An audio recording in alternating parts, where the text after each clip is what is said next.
Hey everyone, today I'm doing a build guide on Sir Lucan.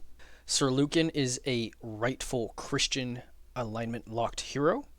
This means you will need 8 points in the Christian and rightful alignment each to unlock his recruitment mission. Sir Lucan is a sage and a somewhat interesting one at that. He isn't anything super crazy, I think. I don't think he's like one of the strongest sages in the game, but I personally do have a lot of fun with him. And the way his kit is built, it definitely allows you to do something a little bit different from the other sages. And that is kind of make him a sort of frontliner a little bit. He can definitely take a few more hits than a lot of the other sages can with the way his kit is built, and he definitely has a couple passives that encourage him to get up there and really start swinging. His damage isn't great, but he does provide the powerful support that sages bring, and let him kind of take some hits too. He's kind of a funny one, but you'll kind of see what I mean when we get into it.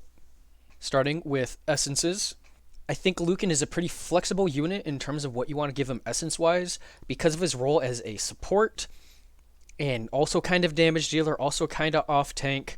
You can really kind of put whatever you think fits best for him based on your team comp. For my Rightful Christian run, I wasn't using an Arcanist, so I had no Spellcraft users. So I gave him the essence of spellcraft, +2 spellcraft. That's why I have him at 4 spellcraft total, so this way I can use all of the totems, find some of those extra chests without any issue. Sages do get a couple spellcraft passives, so with this essence it hits him up to 4, and this guarantees I'll be able to hit all those spellcraft checks in the game. Now obviously if you're using an Arcanist, you won't need to put this on him. So second, I picked Essence of Resilience for +2 injury tokens. This is because he has the vulnerable trait. He has -1 injury token. Sages already have, on the lower end, they start with 2. Lucan has 1. And given the playstyle I kind of build him into, and he kind of promotes, he is at higher risk of getting injuries. So I felt like this was a good pick. Once you're in the later game, it's a lot less risky, but as you're leveling him up, I think this is definitely much more useful. Third, I gave him Essence of Willpower for 50% mental debuff resist. I have fairly high debuff resistance chances on my Lucan. I really don't want him getting debuffed and locked in place while he's up close and personal with some pretty scary units. So with this, that brings him up to 115%, so he's just outright immune to mental debuffs.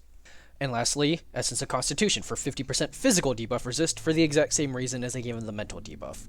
This one I think is a little more important because his physical debuff wasn't quite as high, so now he has a good physical debuff, so now he's never going to get CC'd into place if he gets debuffed or whatever, stunned, shocked, what have you. I will still have enough AP to safely get him away if need be. He will always be useful. Now for his gear, I just went for things that were kind of all-rounder, because that's kind of what he is. He doesn't really go super hard in any one direction, so I just gave him gear that I thought would help accentuate him in as many opportunities as possible. So things that gave him buffs to his support capabilities through like AP, or things that gave him a little bit of damage. So starting with his armor, we have the Sign of the Bull. Makes him immune to knockdown. Again, some protection, making it less likely for him to get screwed while he's up front fighting enemies. Gains additional AP when reserving AP. This is very useful, especially for those first turns. I like to pass them a lot or not use all of my AP at least, because I'm primarily letting them come to me. This plus 5% damage until the end of the encounter for each hit received. He will be taking some hits because of the way I play him and, you know, the skill tree that lends to this playstyle, and some movement AP. Again, allowing him to get up there, get into fights, and get some damage buffs in the process. I think this armor is actually a pretty good fit for him based on how I'm going to be playing him. Now for this sword, it's not a super high damage sword, but like I said, kind of all-rounder. I like it for the support it offers. Every third chilling effect applied also freezes them. This is a level 10 weapon, that's why the damage is so low. But again, I like the support this offers. He's not going to be doing crazy amount of damage anyways, even with a good sword.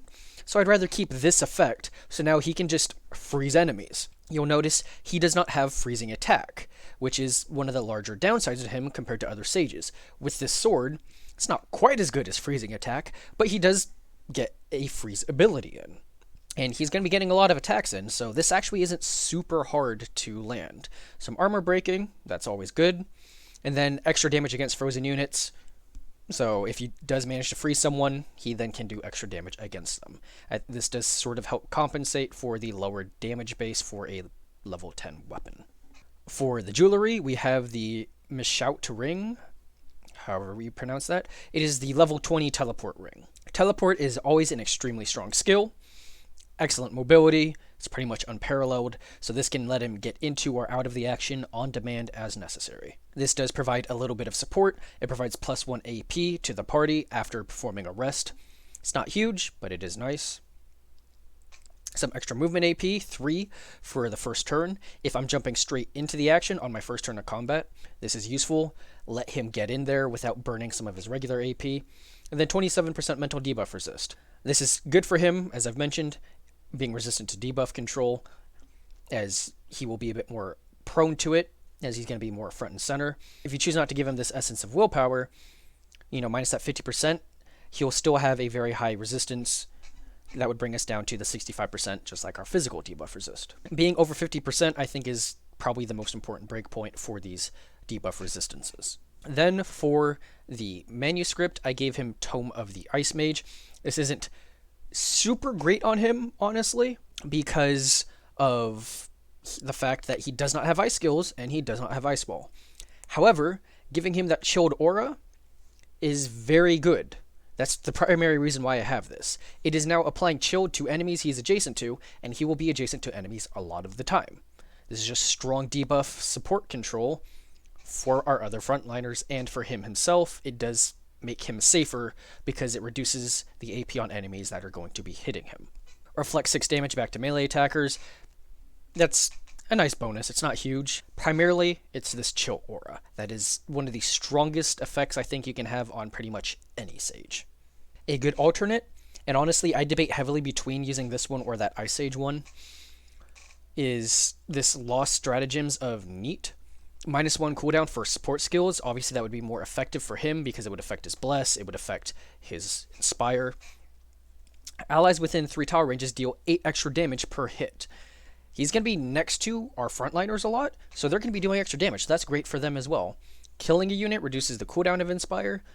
He doesn't get a lot of kills, but he will be in the position to get kills, so you can maybe feed a kill to him for the sake of this, and then also 27% mental debuff resist. There's definitely a strong argument for taking this over the Ice Mage manuscript. I really like the Chill Aura. This is sort of a personal judgment call. If you have both, which one would you rather bring? But that being said, if you don't get both, either of these do work well on him. I just really like the Chill Aura. I may just be a little biased to that because I've gotten it on some other sages and just see it do crazy stuff for them. Covering the skills for Lucan, he has a lot of things that are similar to other sages and a lot of things that are kind of different to him. Some abilities others have but moved around. I'm going to quickly cover the sort of standard stuff they all have that I also took on him. There's all resistance for the debuff resist, long reach for the range. This is primarily for his Bless, and he does have a ranged attack. And favored, so his first support ability is free. Of course, in tier 3, we're taking Wish of Death for some AP generation, and Mysticism for a little bit of cooldown reduction. He does take Enchanted Weapon. I don't take this on every sage, but he is a bit more aggressive, so this is good for him. I don't take Unburdened or Divine because his HP pretty much never actually drops to 0 when I'm playing him, so these never see any use. As you're leveling him, these may be more useful, but in the endgame state, I drop them. Of course, we're taking Bless, making it so the target also gets +1 AP, increase the duration by 1. You may also want to take Mass Blessing. I would reassign the skill point here from Keen Eye into that, probably. Of course, there's Inspire, taking +1 movement AP, and reduce the cooldown. I generally take Tranquility for cooldown reduction. I didn't really think it was necessary for this one. And then Soothing Wounds here I took just for some extra restorative abilities from resting at campfires, extra armor and health, and just some extra health at the end of combat. This one is definitely a personal kind of pick. You could definitely redistribute these skill points elsewhere. This is not very integral to the build. Going into the skills that are more integral, however, there is some stuff to talk about here with his strike attack. Normally I always take this, Chilling Touch applies chill, but in case you may not normally take this, you definitely need to take this if you're going to be running this specific build. The Hailstorm rune applies frozen when chilled 3 times. The only way we're going to be applying chill is through our strike attack. Then we're taking the extra weapon damage because he is going to be swinging a lot, and Splinter, 30% extra damage against a frozen unit. Normally, you wouldn't take this at all on Lucan because he does not have freezing attack to synergize this off of. But we do have the Hailstorm rune. So, if you have the Hailstorm rune, take this. If you don't, do not take this. I took Orb of Protection. This was just sort of an extra skill point thing. Lucan definitely kind of runs into the I have more skill points than I really need to finish my build sort of thing. So I just kind of grabbed this. If you don't want to take this, there's definitely other places you can put it, like into upgrades for this ability down here, which we'll cover in a second. Next we have Dash, which is an excellent mobility move. It's no teleport like what Guinevere has, but no other Sage has any other mobility move like this. This is great for getting him into combat, which is where we want him, or in case of emergencies, getting him out of combat. This plus the teleport we have on the ring, he's extremely mobile and can cover enormous portions of the battlefield in a single turn. With the upgrades, we're taking Sprint to reduce the cost by 1, Persistence to reduce the cooldown by 1, and increasing the range. You know, standard stuff for any mobility move. I picked up Keen Eye. To be honest, I'm not really sure why or when I took this. I would definitely reassign this to Mass Blessing, like I mentioned earlier. I did take Cleansing Flame. It is a ranged attack. It's not super high damage, but it is something to just maybe help whittle down an enemy that's close to death, or soften up a target for one of your damage dealers to then finish him off in one follow-up hit. I decreased the AP cost, and I increased the burn duration. This one is sort of situational. You may want to put that into reducing the cooldown.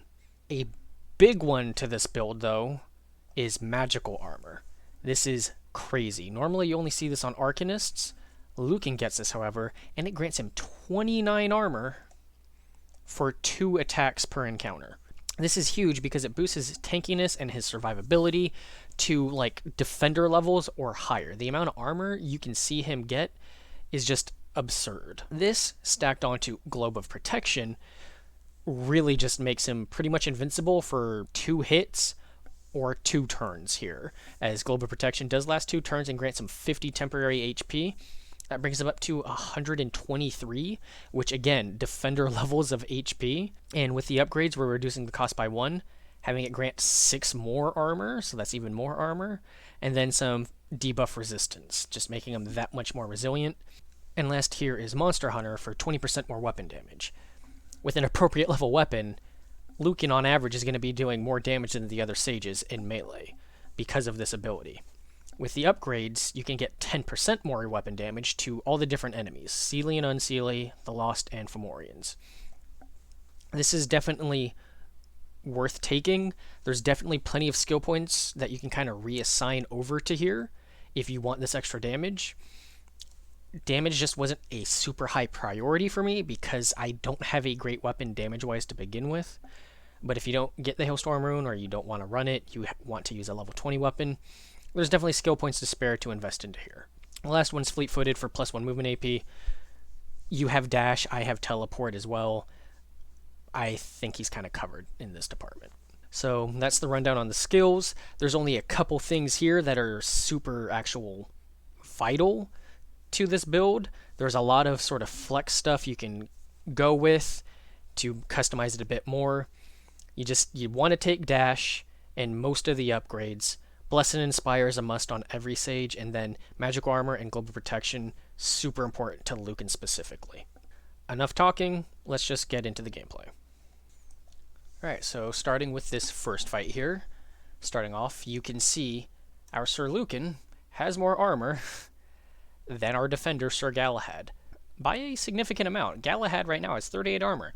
That's a lot. Nothing to sneeze at. Our Sir Lucan has 57. So he is quite safe for the first couple hits. And it's because of that, we're going to play a little more aggro against this first fight here. Open up. Inspire as always. Let's go ahead and dash on in. Immediately chilled on both. Globe of Protection. 1, 2. Let's go and put Bliss on our Lancelot. Pop our other support abilities. One more attack in. There you go, he's frozen. Send Lancelot in.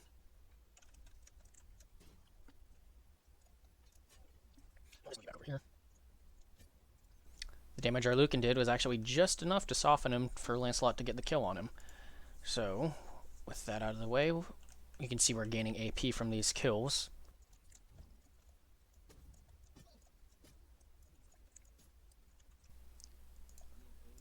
Use our teleport here.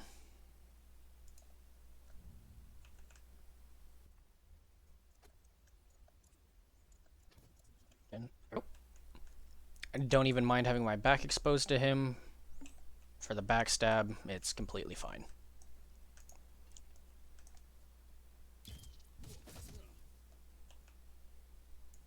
See?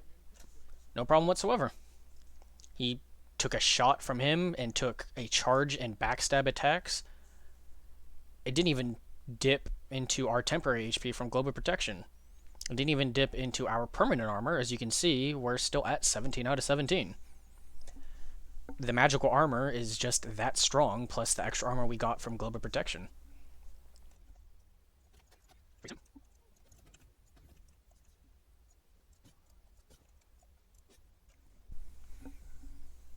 There you have it. Just, that's how tanky Lucan is. On very hard difficulty, giving his back to an enemy, completely fine. You can see his base armor is actually 13. We still had 4 extra armor left over. I chose the second fight here against the Brigands because they have a tendency to sort of group up, which will definitely allow our chill aura here that I took on Sir Lucan to really sort of shine and probably get the most hits possible. So on our opening turn, we're just going to do a cleansing fire on this guy and start burning him away. And save our teleport. We can only use that once per fight. Just dash in. Inspire. Globe of Protection.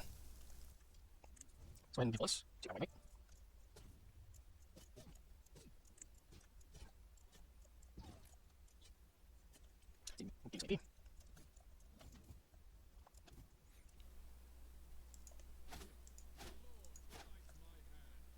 freeze you and just start hitting you.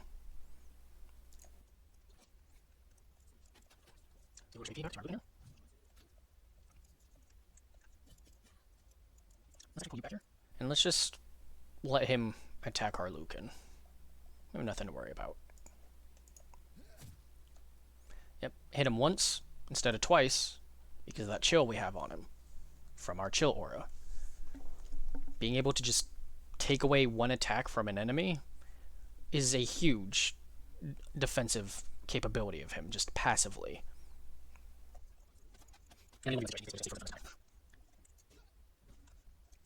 Alright, so now moving into the phase 2 of this fight, we have the Witch way over here. We're just going to put our buffs on.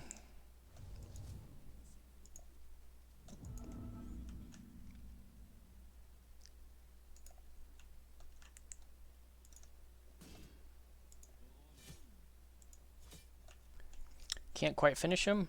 That's alright. That's what Lucan's for. So you saw there, through the support capabilities that Lucan also has naturally as a Sage, with Inspire, plus an extra Spire from Galahad, and the Blessed Weapon, Lancelot was able to get in there, cross the distance with his Assault, weaken him to the verge of death, and because we have that teleport, we could have even used Dash, or our tons of movement AP. We had plenty of ways to get over there. Move in, a little bit of health, just get that last hit, finish him off. So for this last example here, we're not going to do the entire fight. I just wanted to show just how insanely safe Lucan is. I'm going to have him walk straight up to this elite, and we're going to do global protection. You can see the chill is applied. Just pull these guys back to de-incentivize the AI going after him, and we'll just see what happens to Lucan and his 63 armor.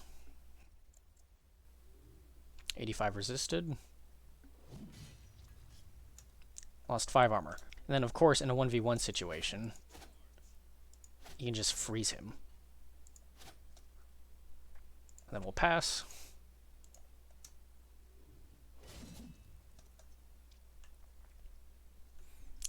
There we go. Took 2 damage from that one because Glow of Protection ran out. So, oh no, we're vulnerable. Frozen. Glow Protection is back up.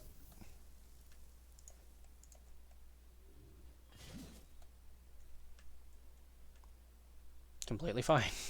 I mean, he has enough AP to do 3 attacks every single turn. So, in 1v1 situations, he will always be able to freeze them.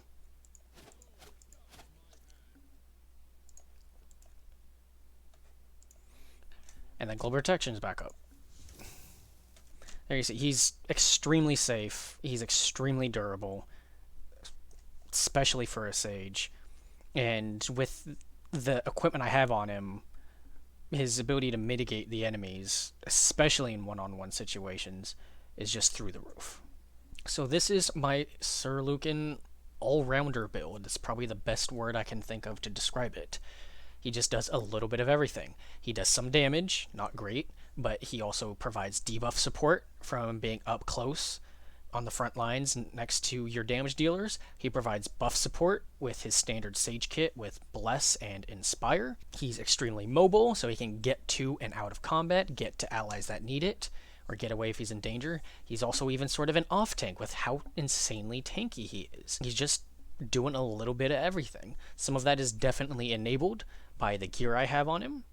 That is what I think makes this Lucan build special. That chill aura and that frozen ability on attacking enemies just really bumps up his debuff capability where normally he doesn't really have any. As I mentioned towards the beginning, I don't think he's the best Sage, even with this kind of build, but I do think he is very strong and a lot of fun, and I think with this build, the most all-around capable Sage. He's able to do the most things compared to the other Sages. And I just really like him because of that. So I hope you enjoyed this build guide. I hope you found it entertaining or maybe gave you something to aim for yourselves in your own playthroughs. I think you will not regret it. And as always, thank you for watching.